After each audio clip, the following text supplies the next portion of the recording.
由台南市政府甲台南市体育总会联合邀请，110年全国运动会庆功餐会，27号暗时伫黄金海岸的方舟来举行，包括市长黄伟哲、议长郭信良以及侪位贵宾、民意代表拢到场祝贺。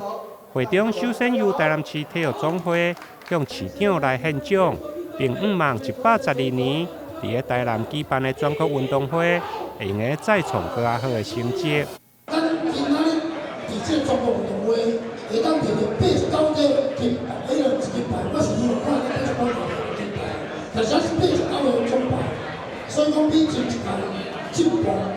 23个，所以讲咱的112年的全国运动会是伫咱台南市咧举办，咱这选手大家加油搁加油，看咱互奖牌来突破100个。25面金牌，23面银牌，41面铜牌，总共89面。希望我们接下来112年，我们全台南市主办的全运会就会有更多的奖牌。那么我们今年总共发出的奖金是3672万奖金。未来我们期待这个奖金我们继续给它发下去我们不够再用2倍金。2倍金不够再去募款不够再去借钱台南市代表队伫即届的全运会创下89面上好的奖牌数。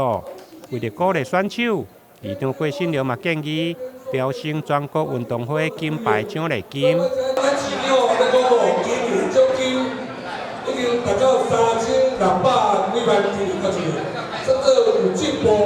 但是还未达到目标。今年的物资指数，公交的薪水将飙到4%，所以照理讲，咱每年的奖金原来要上升，这比市长每年单项的冠军，每个冠军金牌多增加10万。